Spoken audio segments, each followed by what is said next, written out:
Once upon a time, there were 3 little piggies who set out to make their place in the world. They made their way around the deep dark forest to avoid the big bad beasties there. As the piggies walked, they sought a safe, comfy place to call their own. After a short while, the first piggy said, "I'm tired and my legs hurt." So she stopped, looked around, and decided to make her home in the tall grass. She bid farewell to the other piggies and started building. On went the other 2 piggies, but it wasn't long before piggy number 2 said, "I'm tired and my legs hurt." So he stopped, looked around, and decided to make his home out of couch cushions. He bid farewell to the last little piggy and started building. And so the last little piggy continued on, but it wasn't long before piggy number 3 said, "I'm tired and my legs hurt, but I'm gonna keep going." And so the last little piggy walked on until she found the perfect spot. She stopped and built a great, sturdy home.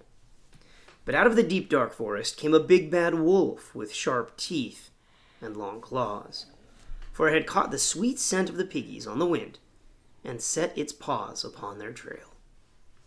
It wasn't long before the wolf came upon the home of the first piggy. Little pig, let me in," "Not by the hair of my chinny chin chin," replied the piggy. "Then I'll huff and I'll puff and I'll blow your house in." And that's just what he did. The big bad wolf loosed a mighty gust from his nostrils, and the house was destroyed. The little piggy barely made her escape, but she saw the wolf as it continued down the path, and she thought to herself, "Hey, that was not so big." It wasn't too long before the not-so-big, bad wolf came upon the house of piggy number 2. Little pig, please let me in." "Not by the hair of my chinny chin," replied piggy number 2, but you could tell he wasn't very confident. "Then I'm sorry, but you leave me no choice except to huff and to puff and to blow your house in." And of course, that's just what he did. Down came the house and out ran the piggy. But as piggy number 2 ran off, he considered, that wolf was polite. Maybe it isn't so bad after all. Finally, the not-so-big, not-so-bad wolf came upon the home of piggy number 3.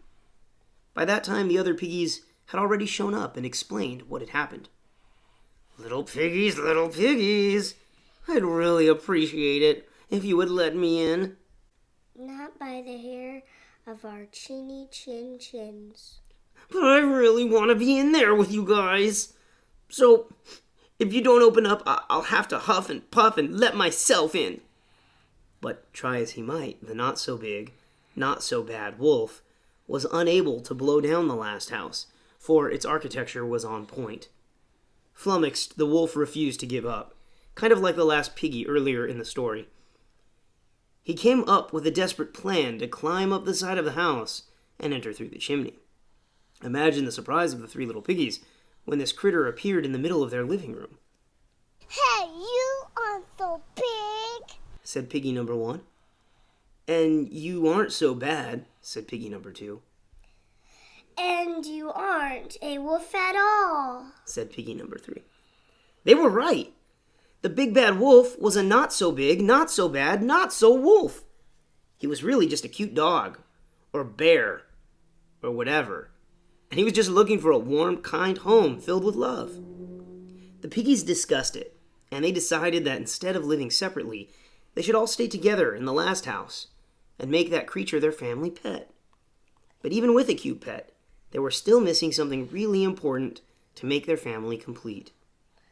They needed a sweet, kind, and thoughtful mama to make their family whole. And they saved her a spot. Ready, Camille? The end. We love you.